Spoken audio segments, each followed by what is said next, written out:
তালডাংরা বিধানসভা উপনির্বাচন। ফাল্গুনী সিংহ বাবু তৃণমূল 98,151, অনন্যা রায় Chakraborty BJP 64,295, দেবকান্তি Mohanty CPIM 19,348, Tusharkanti সন্দিগ্ধাহে Congress 2,786, সাগর চন্দ্র দুলে নির্দল 1,516, তৃণমূল প্রার্থী ফাল্গুনী সিংহ বাবু 33,856 ভোটে জয়ী।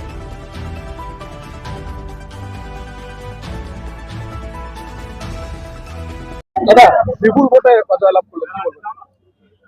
মানুষকে ধন্যবাদ জানাবো তালডাংরা বিধানসভার যারা ভোটার তাদেরকে, যে তারা ভরসা রেখেছেন তৃণমূল কংগ্রেসের উপর, মমতা বন্দ্যোপাধ্যায়ের উপর।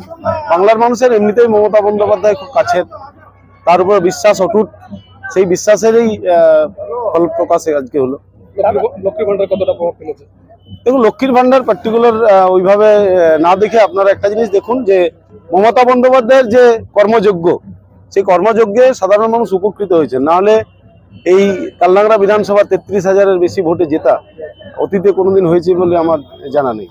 দাদা, হাজার জল্পনার অবসান কার্যকর ইস্যুতে একাধিক ইস্যুতে বিরোধীরা শাসককে জর্জরিত করেছিল, তারপরেও এই বিপুল মার্জিনে আপনার জয়লাভ, এই জয় আপনি কার সমর্পিত করবেন?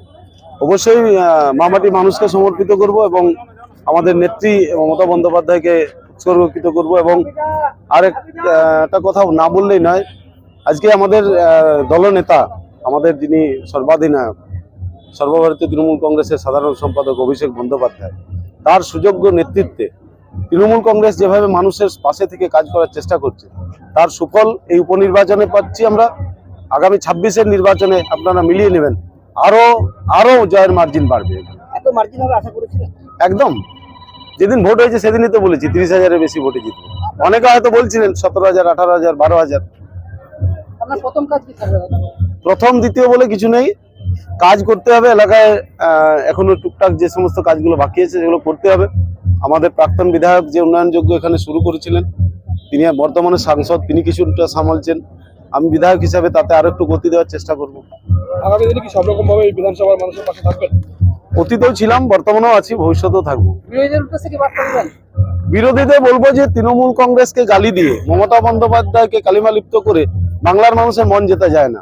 বাংলার মানুষের বাড়ির টাকা আটকে দেবেন, বাংলার মানুষের রাস্তার টাকা আটকে দেবেন, বাংলার মানুষের পানীয় জলের টাকা আটকে দেবেন, আর বাংলার মানুষ আপনাদের ভোট দেবে।